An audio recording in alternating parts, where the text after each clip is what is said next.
Welcome back to Enigmatic Echoes. I'm Jazz. Tonight we travel into the damp, fog-heavy countryside of Britain, into a world of canals, moss-covered wells, peat marshes, and dark cupboards. This is the legend of Rawhead and Bloody Bones, sometimes simply called Bloody Bones, sometimes whispered as if the name itself might summon something. Let's begin. The earliest written reference to Rawhead and Bloody Bones appears in the 16th century, around the mid-1500s, in sermons warning against frightening children with vain terrors. But scholars agree the figure existed long before ink ever touched parchment. This creature lived in oral traditions, spoken, passed down, warned about. In Staffordshire, Lancashire, and the North Country, sometimes in Yorkshire, sometimes in the Midlands, he did not belong to one fixed form, but he always belonged to danger. Bloody Bones belongs to the category of figures known in Britain as bogies, or bogeymen.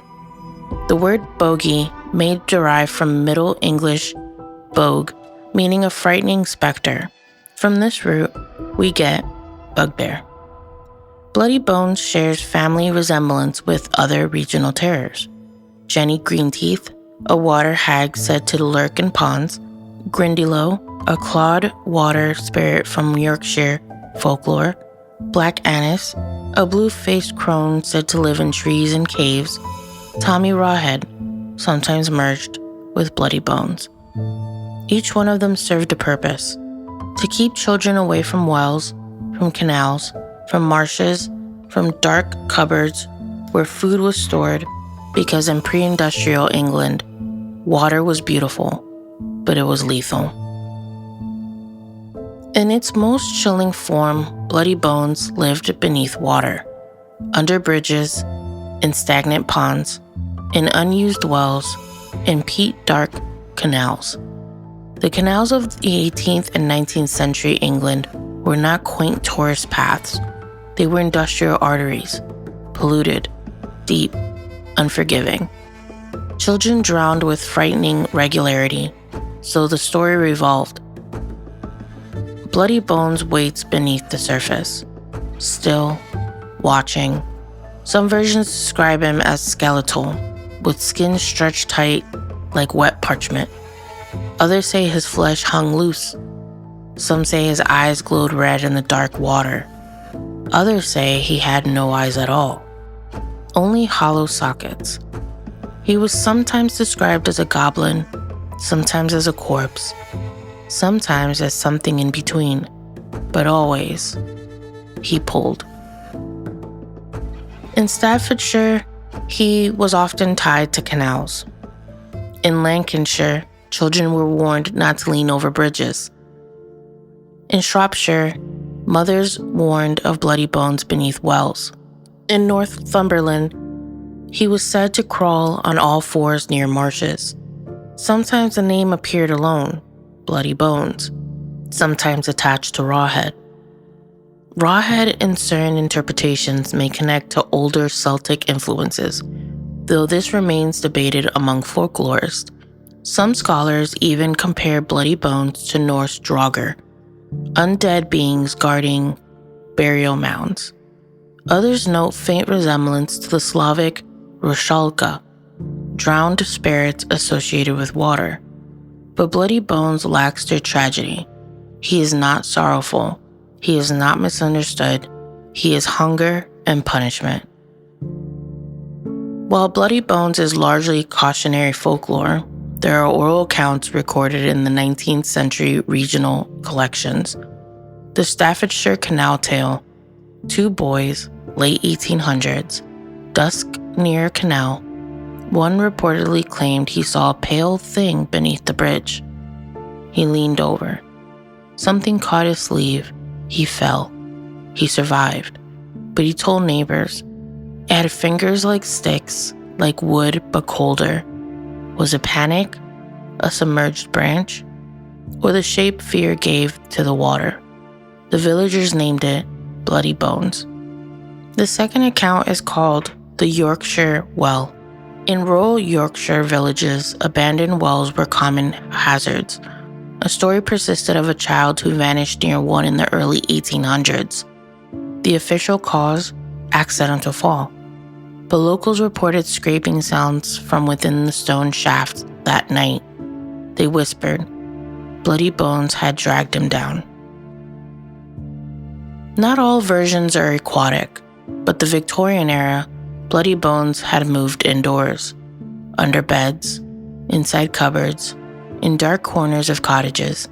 Parents warned, if you steal from the pantry, bloody bones will reach out. If you refuse to sleep, bloody bones will crawl from under the bed. This version is quieter, more intimate. The fear is not drowning, it is being taken in the dark. Imagine 1790, a marsh outside a village near Lancashire. A girl named Eliza walks too close to the reeds. She hears a shift in the water. Not a splash, a turn. The surface trembles, she leans forward. The water opens like an eye. A pale face emerges, not blinking, not breathing. A hand rises, bone thin. It grips her ankle, cold, winter cold. She screams. Her brother runs. When he reaches her, there's nothing in the water, but her skin is bruised, fingers shaped, and she swears until her dying day, it had no warmth. Bloody Bones endured because it worked. Children stayed away from canals, from wells, from marshes, from cupboards containing scarce winter food. Folklore was protection disguised as horror. It created obedience where fences did not exist. Even into the mid-20th century, older residents in rural England recalled being warned about bloody bones. The name lingered, not in books, not in cinema, but in memory. And sometimes, that's more powerful. Picture yourself beside an old English canal at dusk. The reeds whisper. The air smells of iron and moss. You step closer to the railing. Look down. The water is black glass, still. Then, a ripple. Slow, circular. As though something beneath has turned its face upward. You lean forward, just slightly, and beneath the surface, you see a pale shape. Too long to be fish, too still to be driftwood. Bones, and the water seems to breathe. Closer. Bloody Bones was never meant to entertain. He was meant to warn, to terrify, to protect. And perhaps that is why his name still lingers in the damp corners of British folklore. I'm Jazz, and this has been Enigmatic Echoes. If you enjoyed tonight's descent into the water's edge, follow the podcast, leave a comment, and share it with someone who isn't afraid of what waits beneath the surface. Visual teasers and eerie artwork are available on YouTube and Instagram. Until next time, stay curious and stay haunted. Good night.